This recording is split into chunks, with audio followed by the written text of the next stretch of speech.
This one's a lot more powerful than those microphones. We're adjusting it here.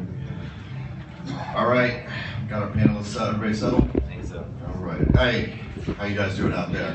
Everybody doing good? Thumbs up, thumbs down. Still a little bit hungover from last night. Club 1111. Hi, I'm Jeff Dillon, Vice President of Business Development and Marketing at Eline. Eline's a technology company. We run world famous game site GameLink.com. It's a big e-commerce VOD site, sells sex toys for white label solutions. We also have a subscription-based platform that runs Adam and Eve TV and just recently took over the management of TitanMen.com. Now let's get this show started with an introduction from our illustrious panelists, starting with the one, the only, Xbiz Steven. Good afternoon, everyone. I'm Stephen Negaloy from Xbiz, mobile consumer. Oh, shit. Hello, everyone. I'm Randy Strickland, Director of Sales Marketing for Juicy Ads, which is an ad network offering both desktop and mobile advertising. Hi, I'm Joey Gabra with FeelForYou.com. We're a mobile affiliate program with a sort of a focus built around our carrier and overall mobile monetization solutions. We're right now focusing more on helping companies and site owners to actually build out more of a mobile strategy and sort of focus a little less on the affiliate side of things, and sort of help everyone adapt and acclimate to a lot of the new things happening in mobile these days. So we're out there for anything and everything at the moment for maybe you need. Hi, I'm Andy Wimmer. I'm the CEO of Xbiz Mobile. We're a mobile affiliate program, and click cash is our strategy. Like Joey, direct mobile billing outside the US. And beside of that, I'm the producer of the most famous drink called Pussy Juice. If you need something in mobile, hit me up. Hi, my name is Owen Cavanaugh. I head Vendo's Client Services Department. We're an advanced analytics and billing platform. We help our clients use data to sell more. Excellent. Now, before we get started, by a show of hands, we kind of get an understanding of our audience out here. Raise your hands if you guys have a site and you want to know more about mobile traffic. Put your hand in the air, wave around like you just don't care. All right. Now, if you're a company, if you're any service providers out there, this is our billing companies, hosting. Got dual hands here. She's raising her hand for a service provider. Anybody out here because they just want to be entertained? Plus it's air conditioned. Plus it's air conditioned. All right. Now, it was interesting, our last panel, I see some familiar faces on here from the last panel. Our last panel was the state of the industry. And what's funny, when we address a number of topics, and the state of the industry it's a very broad topic. But to me, the state of the industry is mobile. And if you look at everything where the market's going, is Google announced finally that mobile searches have surpassed desktop searches. And you're seeing more and more people. And kind of what I talked about in the last panel is, before we had TVs and there's only one TV per household where people can consume content versus computers, there might be one or two computers per household. The great thing about mobile is it puts a mobile device in everybody's hands. So now you look at users kind of like almost a 1-to-1 ratio. It's not like one household per computer, and that computer was kind of limited to that room, and then when you had privacy to use that room versus mobile computer, man, it's like, and thankfully the wife's not here right now, so I can tell you, I go in the bathroom when she's around, and I shop. Get off the phone, we're supposed to be spending quality time together. Married couples, you guys know what I'm talking about. So that kind of leads me, so it's just funny that was a panel before, and this is where we're at. So to me, really the state of the industry and really where we're going is mobile. And I'm going to start out touching by the big news that hit our industry was mobile getting. You know, it was much of us a bunch of hoopla, kind of about, you know, and everybody prefaced mobile get in like all of a sudden was going to come over. But if you were in any shape or form in Google Webmasters or paying attention to news since fall of last year, you know, Google made it pretty clear that it was going to do an update. You know, but let's talk to some of our panelists really about what mobile get in meant for our industry, what we can do about it. And reality of the fact is, mobile get it is or the mobile update that Google does, it's not over yet. It was just, hey, this is rolling out. It's just the starting point. Let's actually, so since Joey just mentioned it, he's familiar with it, he understands it's rolling out. Let's go into Joey here, and really what does mobile get it mean for our industry? I don't know that it means, I mean, I think as it unfolds, we'll start to find out a bit more about what kind of impact it'll have, but I don't think it had the big dramatic impact everybody thought it was going to have yet. Nobody really felt. I think a few people did, but it wasn't a big thing, the big kick in the nuts they thought it was going to be. It really wasn't yet. However, I do think that the grand plan is to, you know, Google's, they're sort of, it's tough love. There is a fair play system. They're trying to do the right thing for everybody, and I think it's smart. And I think as this unfolds, it becomes a little bit more interesting. Mobile get means adapting to what's going on, the growth and the movement of the mobile movement. But it also means that companies like ours, who are here to facilitate everyone here who wants to make money through that medium, we have to adapt as well. And so even though I personally haven't seen the impact yet of mobile get in, we are, as I said before, doing a lot of things on the tech side of what we can do, sort of to preemptively be there if and when the shit hits the fan, so to speak. So I don't know that at the moment it means a lot, except it's a good kind of thing to keep in the back of your mind for a while, because it will unfold into bigger and more interesting things. I don't know good or bad yet, but it's not as dramatic yet as they made it sound. Yes. I'd like to expand on that a little bit because Jeff took all my talking points, like me all up here. The mobile get-in thing, and this is something I've been covering with Google policy developments. This isn't happening by accident. Google, as you alluded to, right now in the US, 60% of searches are from mobile devices, and that number is rapidly escalating. It's the majority in Japan and most of the developed world. So Google is looking at what it is doing, and it's what's driving this whole thing. So it's not just a matter of, well, they may penalize or they may reward you. They're moving you very gently now, but not so gently, to having at least a responsive design. And that's one of their design guidelines right now, is at least a responsive site, because many companies can't afford the infrastructure and investment costs to develop dedicated apps. And that may not be the way to the future as HTML5 becomes more prevalent. So there are technical but market issues. There are a variety of other things that are driving that. So mobile right now is going to be the bigger thing than what we're used to. And one of the things that's going to impact traditional affiliates, and I know that some of the folks here have made some good money with this as sponsors, but traditionally adult webmasters for a few years were just blindly redirecting their mobile traffic.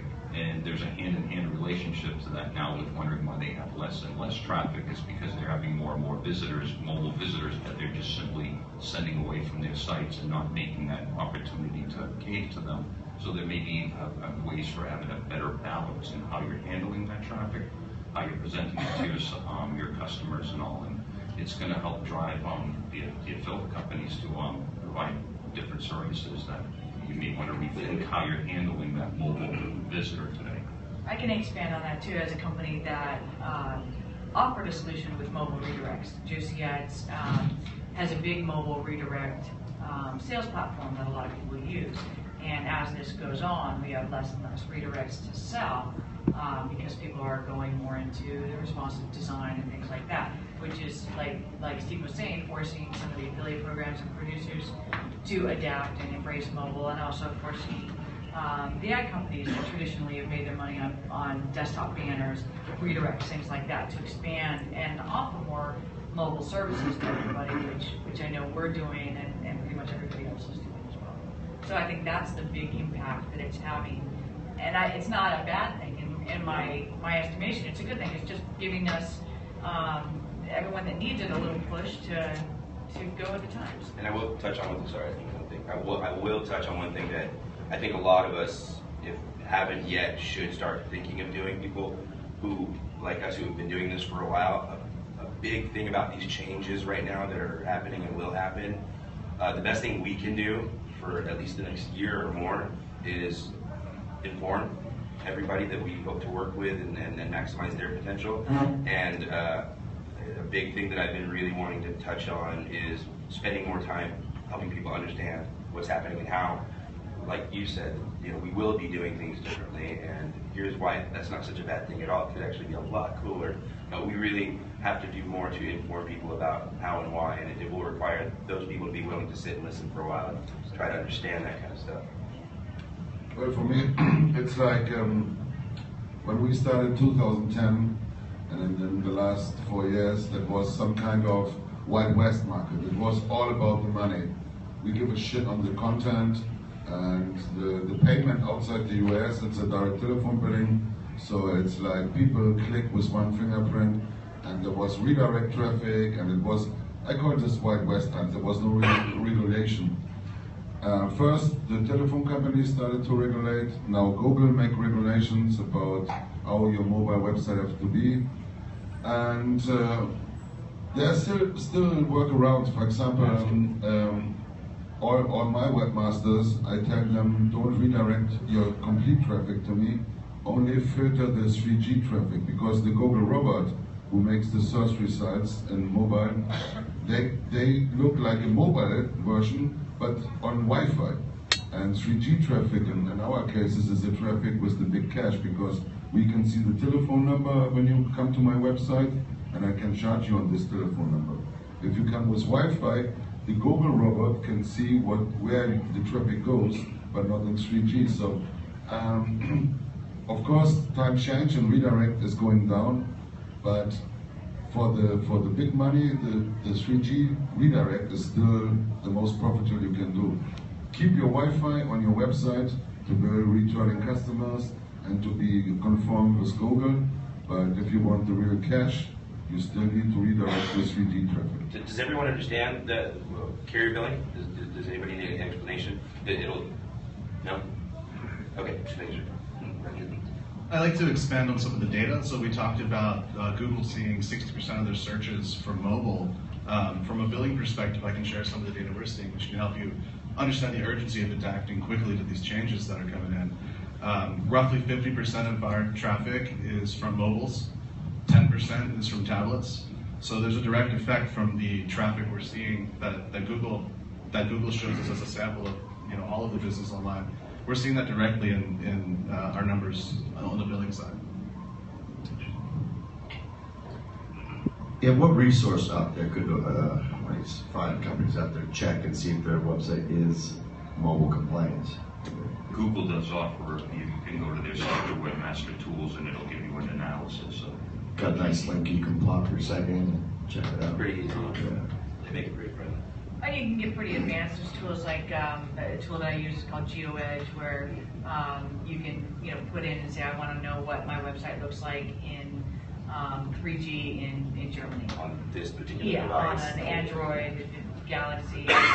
What was the name of that tool? GeoEdge. GeoEdge. It's a really, really cool tool. Really handy. Anybody else have any cool tools they want to recommend? But the point is still, all these tools, they do like you on Wi-Fi.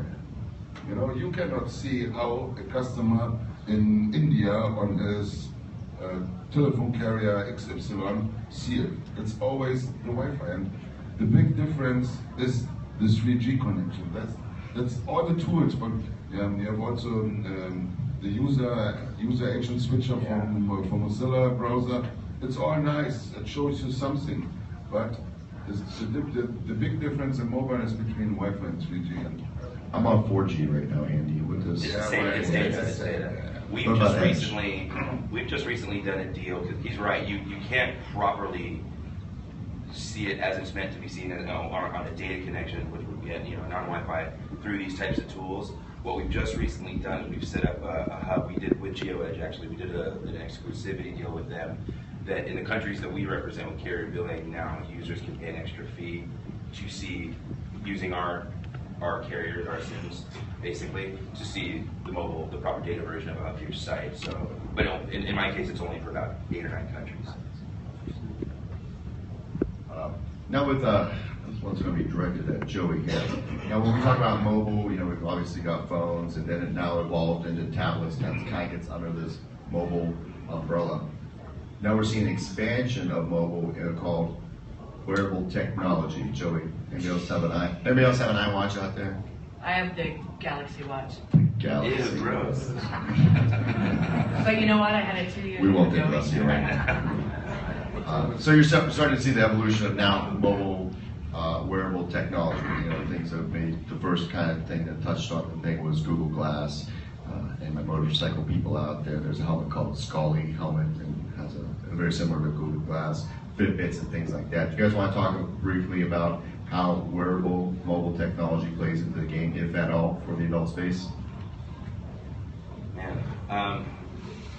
I think there's a lot of ways that can go. I don't know that we've even scratched this. Well, we haven't even scratched the surface yet. I think it depends on the wearable. There's a lot of ways you can, use the watch as an extension of your mobile device. There's that. There's standalone watches that means you don't need the phone anymore. There's apps that will measure not just calories burned or steps taken, but masturbation strokes. Beats per minute. Which, those are real things, like beats per minute, And I don't know, from that point, I think we're still at a real basic level of what the smartwatches or the wearables will and can do. So, that's tough to say, but I see the wearables being interesting in a broader sense of the word, meaning more so not just what's on your wrist, but even VR, or augmented reality, virtual reality. I think it's going to move leaps and bounds from here to, What I think the mobile is the first media you can reach the whole world. I lived many years in South America, and if you see, for example, Africa, imagine how few people have a landline at home so they have access to internet. And with mobile, you really, first time in the history of the world, you can reach every corner in every part of the world. And like Google now with the balloons, with Wi-Fi, to put Wi-Fi everywhere also. And that makes a big difference. When I started with DVD business, I made money in Germany because I'm in Germany, so I sell DVDs to the retailer shops and I make my money like this.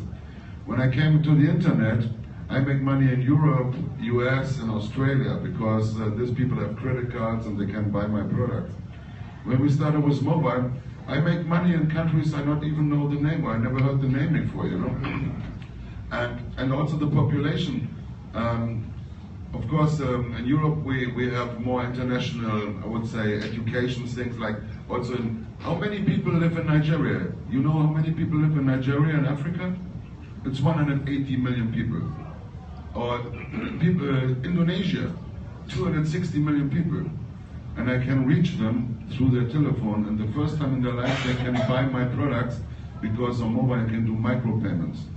If you charge in US your clients $29 a month for a subscription on the video platform or whatever, $29 for a guy from Indonesia or from Paraguay or whatever, he cannot even afford. But I charge him 10 cents. I charge him 10 cents for a video clip and he can pay it. So, like in India, 1 billion people, if everybody gives me 10 cents, I'm happy. This raises an interesting point that mobile itself is not the only dimension. Mobile can't be a catch-all. As we see, if you're in Africa, for instance, a lot of people use feature phones. You have to build appropriately for them. You have to also consider, we talked about like using 3G versus Wi-Fi, what country the person's in, to figure out how much they're willing to pay and whether they can use your product. So it's important to dive deeper into your data beyond just whether someone's on a mobile or on a desktop. You have to supply a solution that fits each customer. And the legality. I mean, when you're getting into mobile, the legal issues, if you're dealing with countries around the world, are crazy because there's so many different issues. I know Andy knows Germany well, has had all kinds of different changes and restrictions. There's countries where you can only get to them where adult content is just considered games. There's just all different kinds of knowledge you have to have, and I think that's why having partners is so crucial with mobile, because companies like ours are paid and put together to do that, to basically research that and to have the legal teams to investigate everything and to stay on top of this, because it's almost impossible for an individual alone to keep track of everything. And to talk about the technology a little bit and bring a lot of this together in a full circle, and that was at least 10 years ago I was talking about this on the mobile Adult Content Congress, that adult content on your cell phone really wasn't going to totally take off until you had the ability to have that external display, the visor, like you see with Samsung's Gear VR. Because if you've ever tried it, I'm a big guy on usability testing. It's really hard to, the mechanics are really difficult. You call it usability testing? Yes. It's all very important. You have to have a good user experience.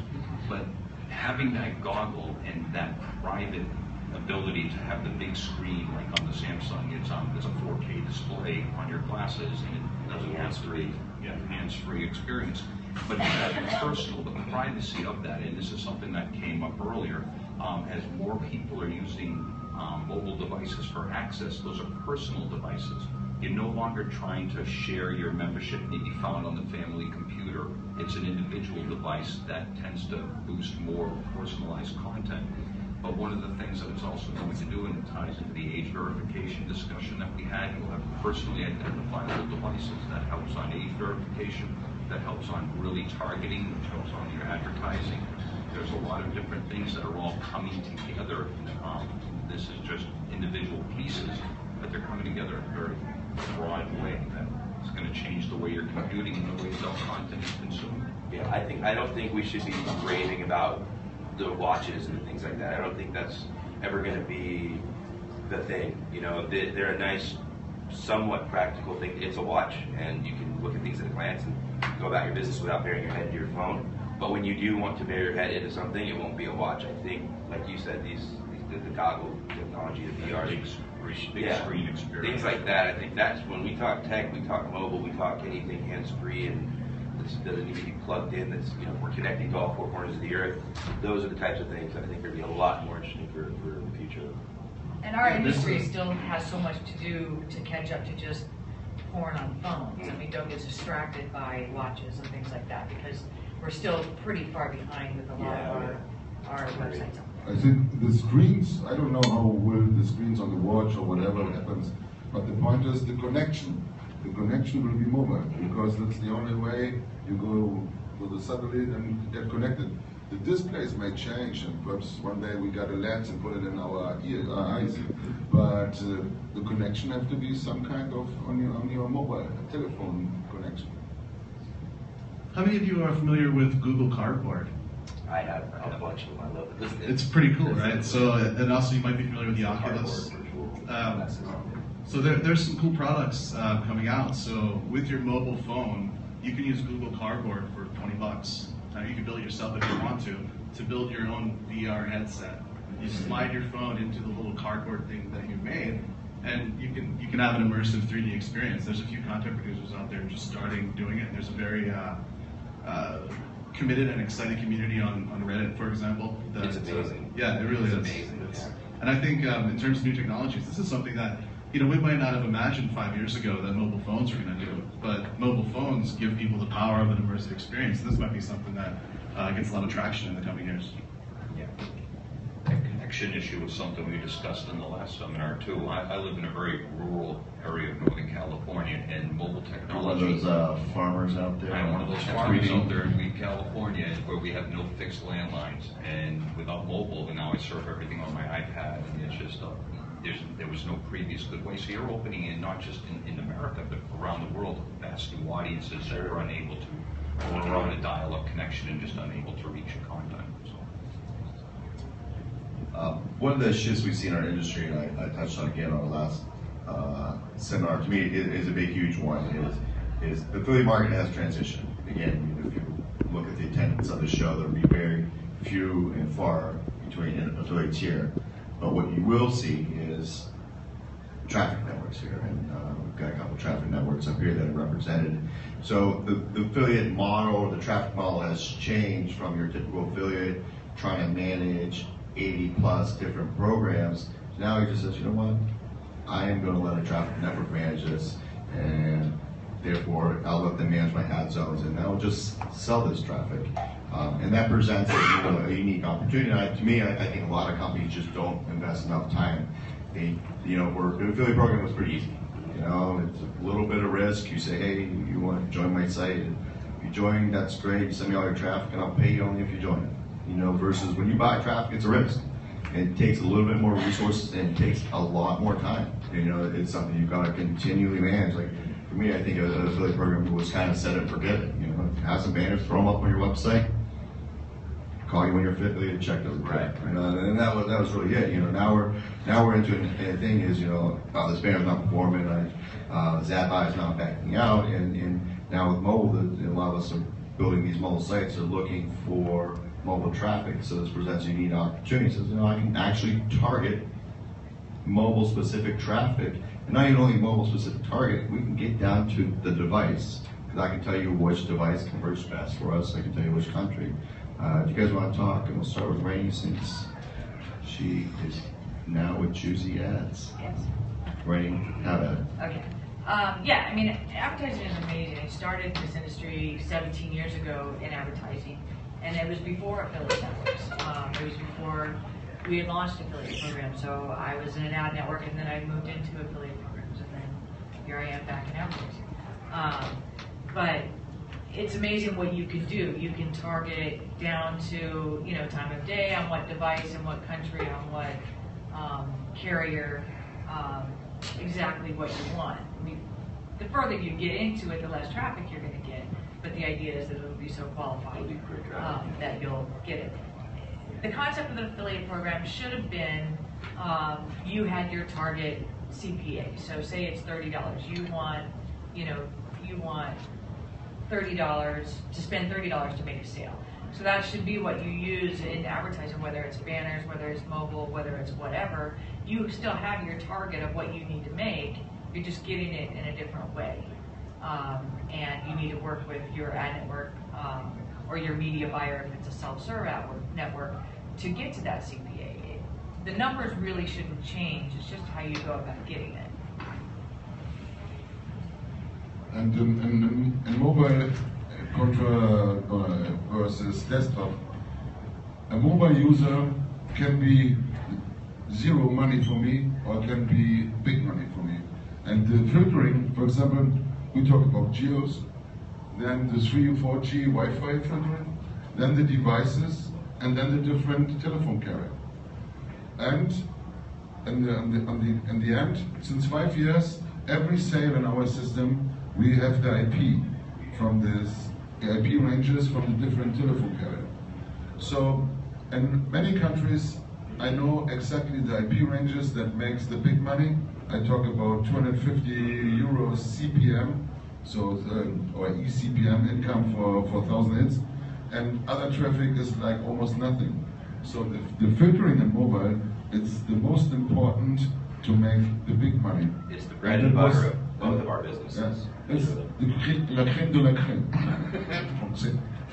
But And it's then again, also when you're targeting like that, especially if you're trying to do it on your own, you have to know the legal issues of what kind of content you can put out there. and about this, I'm from Germany, and Germany is a country where you can do on telephone with the carrier billing only rated 16, so you can show titties but no fucking. And there's one rule I always have to love it. When the dick of a man is more erected than 90 grades, then it's hardcore. If it's less, it's softcore. Was there someone with a protractor testing this? Yeah, it's actually caging. It's the usability test. It is. There's so many restrictions where the carriers come into play, and you really gotta walk. You gotta follow the line with them as close as possible, and still be able to push enough to the edge that the users still appreciate the product. And that's a challenge that we come across every minute. And if you bend it just enough, the carriers come back and hit you with a fine like you would believe. And so it's a tough juggle.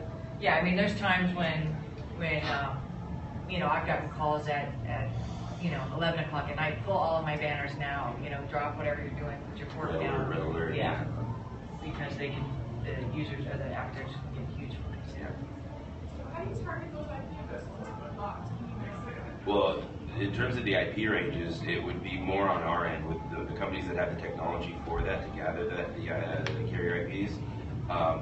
We help you do the targeting without actually giving you the carrier IPs.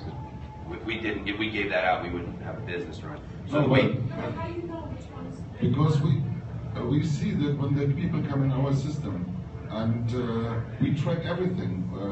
So when you come in, I know exactly what is your phone, which is your Android or iOS version. I see your telephone number. I see your IP. I see everything. I call this the NSA app.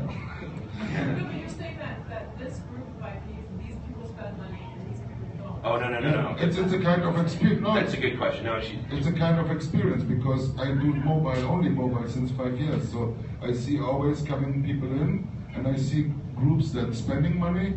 It's also because of prepaid SIM cards. They make less money than people with a contract SIM card. So and in every country, the telephone carriers have different IP ranges for their net, for their SIM cards. So let's say T-Mobile prepaid card is 111, and T-Mobile prepaid contract is 222. So I know which one makes more money.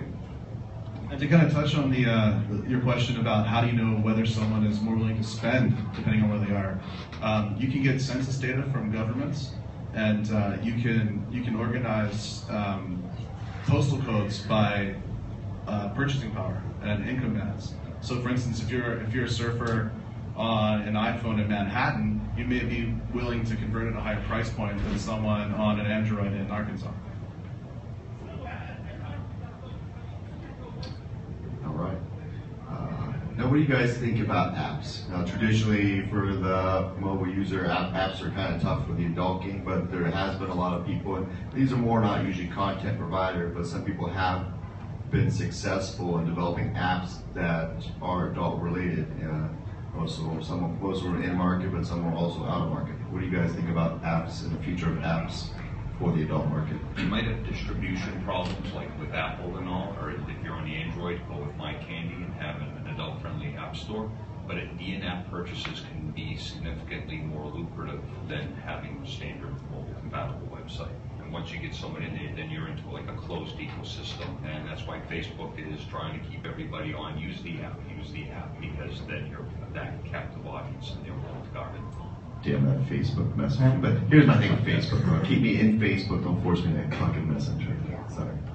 I haven't downloaded it.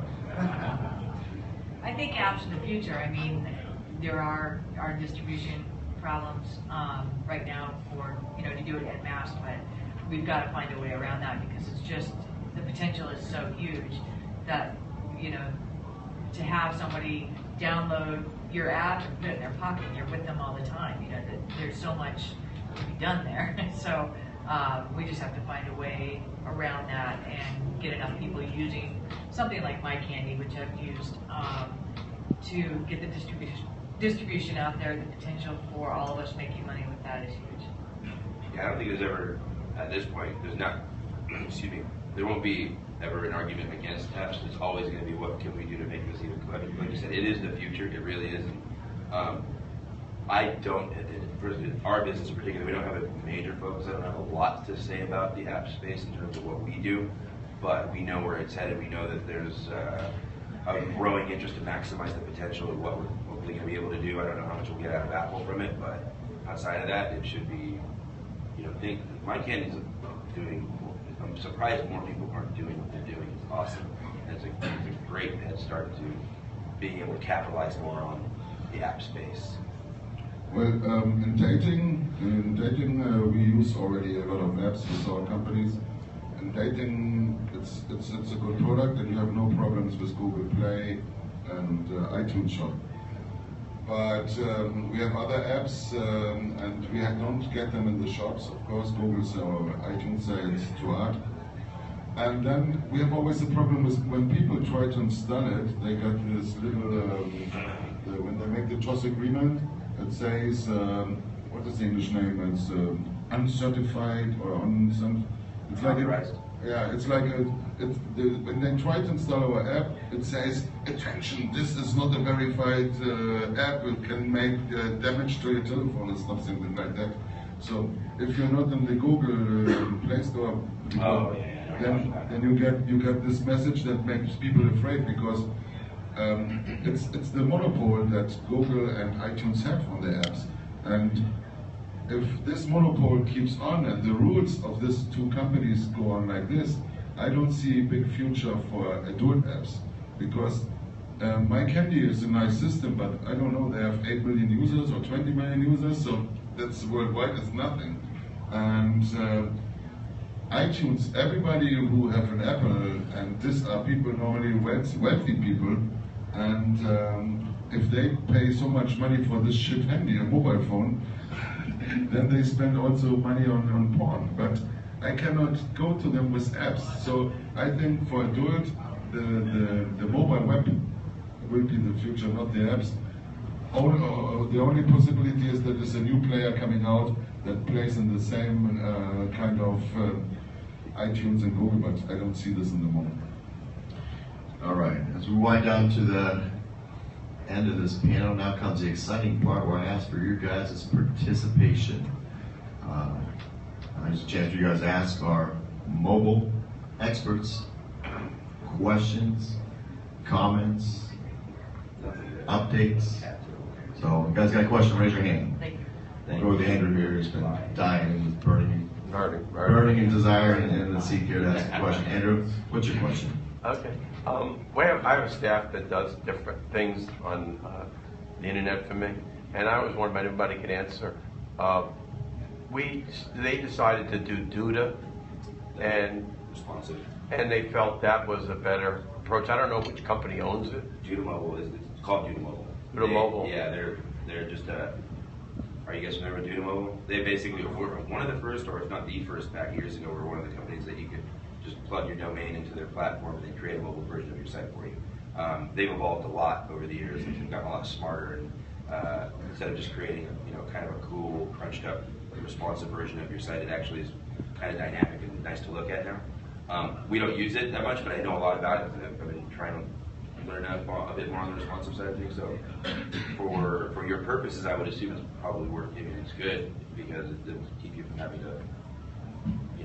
Yeah, we can't keep, with all the different companies we own, we can't keep up. But I was wondering if it hurts your search engine by having a Duda type system. It did the first year or two. Duda in particular, I can't speak for companies like theirs, but they resolved that a while back, so it doesn't affect search at all. It's actually perfectly fine. Oh, okay, I didn't know. I stabbed it. Okay. Yeah, no, you're doing all right. It's good. Okay. All right, next question. Jump in the green shirt back there. You guys were mentioning how you guys will pretty much have the price range depending on countries. Now that the internet's open worldwide, how do you stop like maybe the Swiss guy and the American guy from knowing that the Indian guy can for the same content that they're paying for? You can't stop that from knowing. Well, he will never see it. If you have a SIM card from Switzerland, you will never see the other price point. Of course, if you meet somebody on the airplane or something, say, but this is not really a big problem. I don't think it would make much of an impact. And we, Xbiz Mobile, we call this the peer index. Yeah. And we try to charge, in Germany, we charge $5 a week, a subscription, or €5. And this is kind of, when you go in a pub or in a club, you pay $5 for a beer. So if you can afford the beer, you can pay $5 for porn. And in South Africa, we charge $1. And when you go in South Africa to a club, you pay $1 for a beer. And if you go in Thailand, you pay 20 cents for a beer, so we charge them 20 cents. So it's the only way to have it equal, because the world, it's not, it's different countries. And imagine a guy in Thailand or somewhere, he makes $200 a month for working hard, and you charge him $30 or $20 on his credit card, he not even have, or it's too much money. this is why I love Andy, because normal economics is called the bread index. Yeah, people look at it as a loaf for bread. Andy says, you know what, bread, fuck the bread, I got pussy juice, and we're gonna go with the beer index. This pricing issue has been one of the big problems problem areas for traditional website operators used to that US credit card $30 a month thing. Well, if your content structure is built on that, it's really hard to give that out for 50 cents, for $1, and then you give your half off to the carrier, and et cetera, et cetera. So, it takes a whole rethinking of the content you're presenting. It may not be the same site for different audiences. Yeah, some traditional cost models don't work for smaller payments, and that's just a part of it. You can still collect revenue from it, but you can't afford the same spend on ad buys or affiliates. But in mobile, it's like they are short videos, so that we charge in Europe, it's more subscription based, and in this country where I talk about 10 and 20 cents, they pay this like a single payment for some videos. So of course they don't really have the same quantity of content than in the other system. It's more a single payment, and the other is subscription, so flat rate. Joe, did you saw that question? No, I totally just forgot it a second ago. That's what happens when you get old. Half-timers kicks in. All right, who else has a question out there? Who's been the next drinks? Who's buying the next drinks? I have another question. Nobody else wants one. Andrew, you're more than welcome to Okay. ask away. The gentleman on the left, what could you say about the Oculus Rift? We were interested. We have some adult zoning, and we were looking. I bought one, and I gave it to one of my people, and we're ordering a computer for it, which is quite expensive. And I was wondering, how do you see that in the adult industry in a location? Well, right now we're really early. It's the pioneer days of it. There are a few people making 3D graphical content for Oculus Rift, but what I think is going to be more accessible to customers in the not so far off future is technology. Is using your current technology. So using things like Google Cardboard, which gives you an Oculus Rift type experience with your mobile phone slipped inside. So it's like you're wearing goggles like this, and your phone is displaying the experience for you. Things like the Oculus are getting cheaper, but you're not going to beat something you can make on a cardboard with a couple plastic lenses. And if anything's going to get adopted quickly, I think it's that. And it's particularly relevant to our mobile talk, because mobile phones put that technology on your face for cheap. The huge thing with Oculus Rift, the whole of this disruptive VR technology that people need to be aware of for adult is Facebook owns Oculus Rift. And it's still very unclear as to whether or not they're going to license that, longer term for adult content. Having said that, also you're going to see a large increase in the amount and accessibility of that content. For you GoPro fans, something I've been covering, they bought Color, which is a company that allows the stitch. So you're seeing a lot of different mounts for full 360 VR capability on an inexpensive level using multiple GoPro cameras. So within the next year or so, you'll see a lot more of that. But whether or not you'll be allowed to use it for porn is going to be between you and Facebook's attorneys. So that's still kind of up in the air. Is he a U.S. lawyer in the audience? A lawyer? Because I don't know, in U.S. you always get sued everybody for everything. I don't know why normally iTunes and Google don't allow us to do it. This is like they cut my freedom of speech down, And for example, in TV you cannot say fuck, they make the beep on it. In Germany you can. So the rules are so different. But how a society can accept that the biggest two player, Google and Apple or iTunes, they don't allow us to show our content. And I think that's the biggest problem, that companies that control 99% of the app market, they shut us down. And if I would be American, I would try to sue them.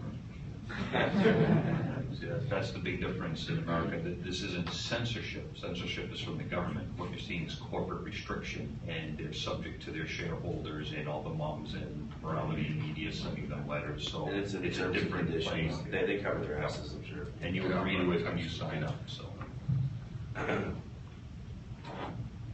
Just so you know, it's the billboard company is the same way. We have a billboard on our property, and it's on mine, and I collect money. And I said to him, could I put a club? And I said, we won't even put, any adult content, just a name. No, we won't let it. CBS and Clear Channel, they just don't care. They're just so big, and they don't want to deal with the government having a problem. The government isn't telling them, no, it's Clear Channel's making that. They don't want the problem with the government. They're afraid of them. Yeah, US is strange for Europeans. Yeah, it is. Another nice story, my last word. We were at the ABN show for awards, and there was a girl next to me, and she said, hey, this country is so fucking, they can fuck on my ass, they can come over my face, but I don't get a fucking beer. She was 19, so she could do porn but no beer. Yeah. So, we are ready? I need a beer. That was a nice story, Andy. Thank Way to you. wrap it up, dude. Great story. All right, we got any more questions out there in the audience? Anybody speak now or forever will hold your peace? And we'll give our panelists here one last final chance to give us some words of wisdom before they part. Like, what do you want to leave these knowledge-thirsty audience attendees, Xbiz with? We'll start with Owen. Yeah, sure. So the thing I'd like to leave you with is to think of mobile as a category, but you can dive a lot deeper into your data in terms of the different dimensions that go along with that: screen size, device type, geolocation, and a lot of the points that we made earlier. So you have to go deeper into your data to find the right experience and price points to serve your customers. Go to Google and iTunes and download my new song Pussy Juice. It's on Amazon, Google, and iTunes. Don't report it for Yeah, the only thing I'd say is, as I was touching on earlier, try to stay as informed as you can. I'm going to make a more proactive effort to do that, to inform the people that I can hopefully work with or help, and not so much just for my own benefit of my company, but the more everyone is informed about this stuff and what we're doing and what could be happening soon, the better it is for the industry that I'm in, not so much just my company as well. So I want to see a lot of that happening. I want to hope that people like yourselves and everyone here will take a proactive step forward to try and learn more about it, because it's pretty significant. It's crucial, I would say. I just want to encourage people to work with partners, work with people like Joey and Andy and I that are here to help you learn mobile, to help you take advantage of mobile, and don't try to do it on your own. I mean, there's no reason to do that when there's a lot of resources here that are just waiting and willing to help you. One last thought. I built my first website 21 years ago in the Unix box from the command line. So I've seen a lot of development over the years, and it used to be really difficult. You can, in 5 minutes, set up WordPress with a very formidable, the 2015 responsive theme, be fully mobile ready, and everything to integrate with your affiliates, with your traffic systems. It'll take you 5 minutes. So don't be intimidated or think that this is something too much to do or to switch what you're already doing. It can be very simple with today's technology. WordPress is super cool. All right, if you guys have any more questions, just feel free to contact our panelists. Like Rainey said, these guys are here to help you guys out. We're not always here to sell you. I think that's a great experience about these conferences. It's an idea, just a place to kick around ideas and get information. If you guys work together, they work together. It's great. If you also want to carry on this conversation later when we're not at the conference, head on over to xbiz.net, our Xbiz community, where we have lots of lovely discussions about this type of stuff. We'll give a big round of applause for our panelists and for your guys' self.